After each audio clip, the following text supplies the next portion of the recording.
পাকিস্তানের বিপক্ষে প্রথম টেস্টে না হয় বাংলাদেশ জিতে গেছে, কিন্তু এই টেস্টেও তারা এমন কিছু ভুল করেছে, যদি তারা ম্যাচটা হারতো তাহলে এই ভুলগুলো ম্যাচ পরবর্তীতে অনেক বড় ইস্যু হয়ে দাঁড়াতো ম্যাচ হারের জন্য। শুধু এই টেস্টেই নয়, আমরা সাম্প্রতিক সময়ে বাংলাদেশকে বেশ অনেক ম্যাচেই এই রকম ভুল প্রায়শই করতে দেখি। সেই কারণে তারা জেতা ম্যাচও বেশিরভাগ সময় হেরে বসে থাকে। তো কী সেই ভুলগুলো যেগুলো আর দ্বিতীয় টেস্টে কোনোভাবেই রিপিট করা যাবে না? চলুন সেগুলো নিয়ে আজকের এই ভিডিওতে আলোচনা করা যাক। প্রথমেই আসি বাংলাদেশের বোলারদের মাঝের ওভারগুলোতে লুজ বোলিং করা। আপনারা এই ম্যাচের দিকেই তাকান না, প্রথম ইনিংসে তারা পাকিস্তানের 16 রানের মধ্যেই 3 উইকেট তুলে নিয়েছিল। টপ অর্ডারকে একেবারে পুরোপুরি গুড়িয়ে দিয়েছিলই বলা চলে। এর মধ্যে বাবর আজমের মূল্যবান উইকেটটাও ছিল। কিন্তু এরপর আমরা কি দেখলাম? ফোর্থ উইকেটে সাওয়াদ সাকিল আর সাইম আয়ুবের মধ্যে একটা 98 রানের জুটি গড়ে ওঠে, আর ফিফথ উইকেটে ওই সাওয়াদ সাকিল আর রিজওয়ানের মধ্যে 240 রানের একটা বিশাল বড় পার্টনারশিপ হয়ে যায়। এই দুটো পার্টনারশিপের উপর ভর করেই পাকিস্তান 448 রানে 6 উইকেটে ইনিংস ডিক্লেয়ারের ঘোষণা দেয়। যেটা বলছিলাম যে 16 রানের মধ্যেই যারা যখন প্রথম 3 উইকেট তুলে নিয়েছিল, তো পরবর্তী 3 উইকেট তুলতে বাংলাদেশের বোলারদের খরচ করতে হয়েছে 432 রান। তো প্রথম ঘন্টায় প্রথম সেশনে বাংলাদেশের বোলাররা যে লাইন, যে লেংথ, যে কনসিস্টেন্সি মেনটেন করে পাক ব্যাটারদের উপর চাপ সৃষ্টি করেছিল, যার ফলে উইকেটগুলো উঠে এসেছিল, তো সেই চাপটা আর কি পরবর্তীতে তারা ধরে রাখতে পারেনি।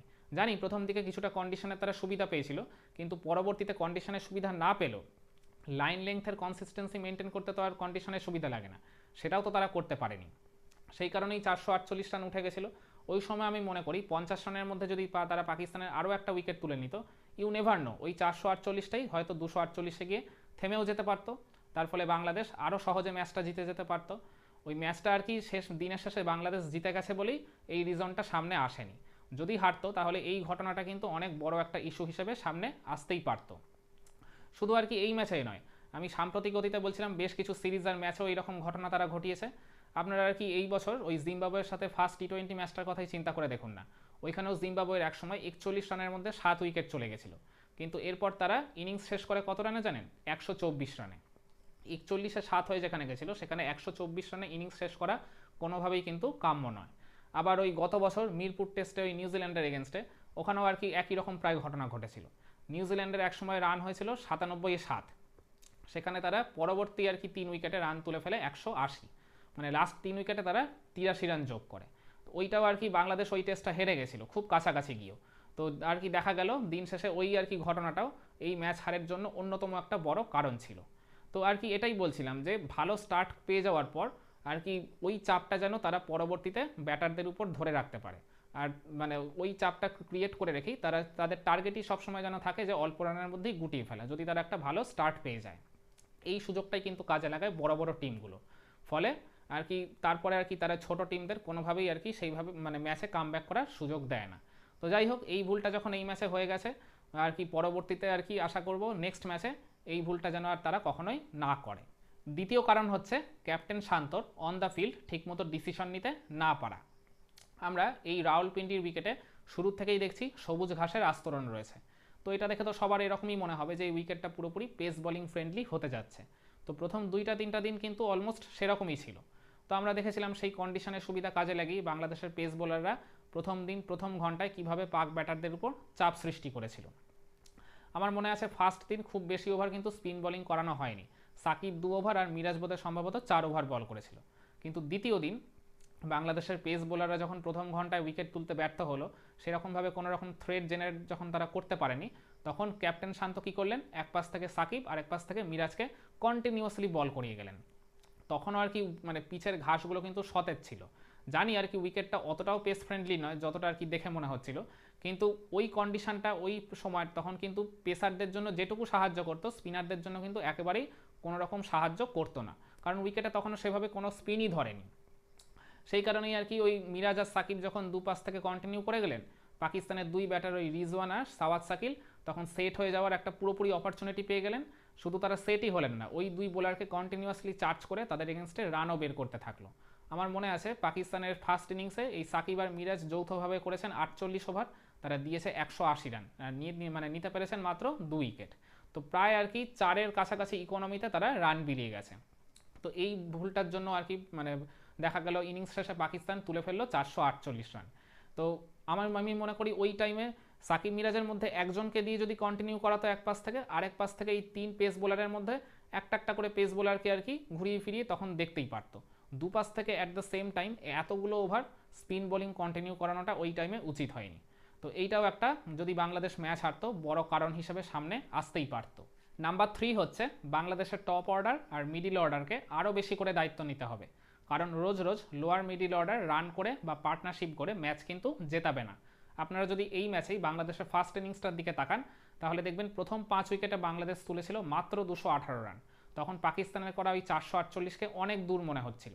তখন ইভেন অনেকের এরকমও মনে হচ্ছিল যে বাংলাদেশ আদৌ 300 বা 350 রান তুলতে পারবে তো। কারণ আমরা দেখেছি সাম্প্রতিক অতীতে বাংলাদেশের মিডিল অর্ডার আর লোয়ার মিডিল অর্ডার যেভাবে কোল্যাপস করে যায়, তখন সেইটা হওয়ারও কিন্তু একটা প্রবল আশঙ্কা হাতছানি দিচ্ছিল। যাই হোক, দিন শেষে সেটা হতে দেয়নি লিটন দাস আর মেহেদী হাসান মিরাজ। তারা ক্রিজে থাকা মুশফিকুর রহিমের সাথে দুটো বড় বড় ম্যামথ পার্টনারশিপ করে বাংলাদেশকে এই ম্যাচেই শুধু ফিরিয়ে আনেনি, তারা জয়ের পথেও একটা মুখ্য ভূমিকা পালন করেছিল। বাংলাদেশ দিন শেষে ম্যাচটা জিতে যাওয়ায় তাদের টপ অর্ডার আর মিডিল অর্ডারে এই ব্যর্থতাটা খুব একটা চোখে পড়েনি কারণ। কিন্তু যদি ম্যাচটা হারতো তাহলে এই ঘটনাটাও কিন্তু প্রবলভাবে সবার সামনেই আসতো। 4 নম্বরে বলবো বাংলাদেশের তরুণ ক্রিকেটারদের আরও বেশি করে দায়িত্ব নিতে হবে। স্পেশালি আমি এখানে বলবো জাকির হাসান আর নাহিদ রানার কথা। জাকির হাসান এই ম্যাচের আর কি প্রথম ইনিংসে খুবই দৃষ্টিকটু একটা শট খেলে উইকেট কিপারের হাতে ক্যাচ দিয়ে আউট হয়েছেন। যদিও তিনি পাকিস্তানের ফার্স্ট ইনিংসে একটা স্টানিং ক্যাচে আবদুল্লাহ শফিককে ফিরিয়েছিলেন, অসাধারণ একটা চমৎকার ক্যাচ তিনি নিয়েছিলেন, কিন্তু তার মেন ডিউটি তো ব্যাটিং করা।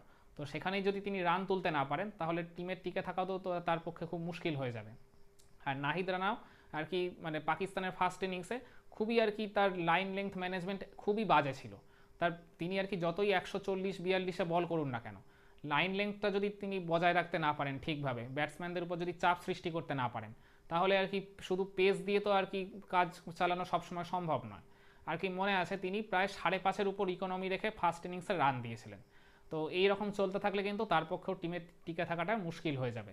জানি না এর পরের ম্যাচে মাহমুদুল হাসান জয় ফিট হয়ে যাবে কিনা। যদি জয় ফিট হয়ে যায় তাহলে ইউ নেভার নো, জয় কিন্তু জাকির হাসানকে রিপ্লেস করলেও করতে পারে দ্বিতীয় ম্যাচে। কারণ সাদমানকে বাদ দেওয়ার আর কোনো রকম প্রশ্নই ওঠে না। তিনি 93 রানের মানে ইনিংসটা খেলে টিমে জায়গাটা পোক্ত করে ফেলেছেন সেকেন্ড ম্যাচের জন্য। আর এইদিকে যদি তাসকিনও যদি আবার ফেরত আসে, শুনেছিলাম তো তাসকিন নাকি সেকেন্ড টেস্টের জন্য অ্যাভেলেবেল থাকবেন, তো তিনিও যদি আর কি স্কোয়াডে ফেরত আসেন মানে 11-এ, তাহলে সেক্ষেত্রে আমার মনে হয় নাহিদ রানাকেই সম্ভবত বাদ পড়তে হবে। তো আমি এটাই বলছিলাম আর কি, তরুণরা যদি আর কি এইরকম ভেবে আর কি যদি খেলে যে এই ম্যাচটাই আমাদের লাস্ট ম্যাচ হতে যাচ্ছে, এইরকম ভেবে যদি এইরকম মন মানসিকতা নিয়ে তারা যদি খেলতে পারে, তাহলে আমি মনে করি অটোমেটিক্যালি তাদের ভেতর থেকে সেরাটা আপসেই চলে আসবে। নাম্বার 5 হচ্ছে বাংলাদেশের মিডিল অর্ডারের কোল্যাপস হয়ে যাওয়া। যদিও সেটা এই ম্যাচে ওইভাবে চোখে পড়েনি, কিন্তু আমার মনে আছে ফার্স্ট ইনিংসে বাংলাদেশের স্কোর ছিল একসময় 147-2। অল অফ আ সাডেন এক সেশন পরেই তাদের রান হয়ে গেল 218-5। এইরকম একটা ব্যাটিং ফ্রেন্ডলি উইকেটেও 71 রানের মধ্যে মাঝের ওই 3-3টা গুরুত্বপূর্ণ উইকেট চলে যাওয়া কিন্তু কোনো রকম ভালো লক্ষণ নয়। এই 3টা উইকেটের মধ্যে কাদের উইকেট ছিল জানেন? সাকিব আল হাসান, মমিনুল হক আর ইনফর্ম ব্যাটার 93 রান করা সাদমান ইসলামের। যদিও আর কি লোয়ার মিডিল অর্ডারে মুশফিক লিটন আর মুশফিক মিরাজের ওই দুটো ম্যামথ পার্টনারশিপের জন্য এই ব্যর্থতাটা সেইভাবে চোখে পড়েনি কারুর, কিন্তু বাংলাদেশ যদি টেস্টটা হেরে যেত তাহলে এই মিডিল অর্ডারের এই ব্যাটিং ব্যর্থতাটা কিন্তু সবার নজরে আসতো। আমার মনে আছে গত বছর এশিয়া কাপে শ্রীলঙ্কার এগেনস্টে একটা ম্যাচে বাংলাদেশের স্কোর ছিল একসময় 95 রানে 3 উইকেট। কিছুক্ষণের মধ্যেই তারা 164-তে অল আউট হয়ে যায়, মানে শেষ 7 উইকেট তারা হারায় মাত্র 69 রানের মধ্যে। আর গত বছর সিলেট টেস্টে নিউজিল্যান্ডের এগেনস্টে প্রথম ইনিংসে বাংলাদেশ খুব সুন্দর ব্যাট করছিল, মনে হচ্ছিল যেন অনায়াসেই তারা 450+ স্কোর তুলেই ফেলবে।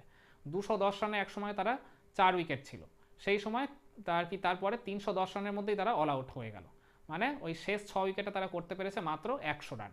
তো আর কি আমি এটাই বলছি যে যদি সেকেন্ড টেস্টটা জিতে যদি সিরিজটা জিততে হয় বা অ্যাটলিস্ট যদি সেকেন্ড টেস্টটা ড্র করে আসতে হয়, তাহলে এই মিডিল অর্ডারে এই ব্যাটিং ব্যর্থতা মানে এরকম হঠাৎ করে কোল্যাপস হয়ে যাওয়াটা কিন্তু কোনোভাবেই কাম্য নয়। সেটা যাতে না হয় সেই আর কি দায়িত্বটা কিন্তু কোনো 2-1 ব্যাটসম্যানকে অবশ্যই এখানে নিতে হবে। তো দ্বিতীয় টেস্টে বাংলাদেশকে জিততে বা ড্র করতে হলে এই 5-5টা ভুলের দিকে তাদের কি আলাদাভাবে নজর রাখা উচিত? আপনারা কি মনে করছেন? কমেন্ট করে জানাবেন নাকি?